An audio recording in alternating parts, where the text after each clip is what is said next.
നിങ്ങൾ ഇങ്ങനെ ഇവിടെ നിന്നോളി. നിങ്ങൾ അറിയുന്നുണ്ടോ നിങ്ങളെ മോന്റെ ഓള് ഓൻ എന്തൊക്കെയാ വിളിക്കണത്? എടാ പോടാ. ആ എടാ പോടാന്നല്ലാതെ വിളിക്കൂല. പിന്നെ ആണെങ്കി ഇവിടെ ഒരു പണി എടുക്കൂല. എന്തിനാ ഓന് കെട്ടിക്കൊണ്ട് വന്നതെന്ന് തന്നെ എനിക്കറിയില്ല. ഇങ്ങനെ ഇവിടെ മൊബൈലും കുത്തി ഇങ്ങനെ ഇരിക്കും. എന്താ ഇപ്പൊ ചെയ്യാ? ഇങ്ങനെ ആയാല് ഓനക്ക് റഹ്മത്തും ബർക്കത്തും ഉണ്ടാവോ? വല്ലാത്തൊരു കഥ തന്നെ.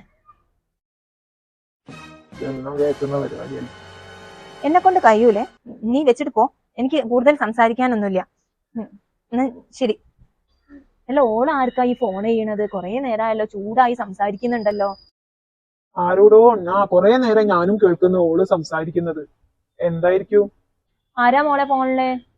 ആരാടാ മോളെ എത്ര സൗണ്ടില് ദേഷ്യത്തില് സംസാരിക്കണത്? ഹോ അതോ, നിങ്ങൾ എല്ലാരും കൂടി എനിക്ക് തലയിൽ വെച്ചെന്നിട്ടില്ലേ ഒരുത്തൻ? ആ ആളോടാ ഞാൻ സംസാരിച്ചത്. അങ്ങനൊക്കെ സംസാരിക്കാൻ പാടോ? ഇപ്പൊ കേറി ചെന്ന വീടല്ലേ, അല്ല അവിടുത്തെ പണികൾ എടുക്കുക, ഓല നോക്കുക, തന്നെയല്ലേ മോളെ കടമ അല്ലേ അത്?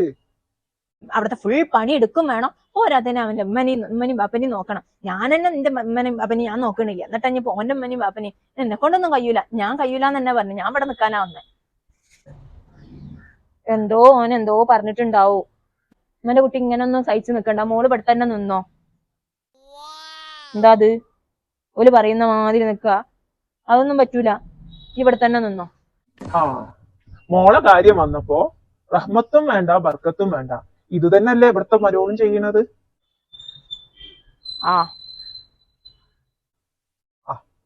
അത് വേറെ. നടക്കട്ടെ നടക്കട്ടെ, എനിക്കൊന്നും കഴിയൂലേ. ഞാൻ എന്റെ പണി എടുക്കട്ടെ.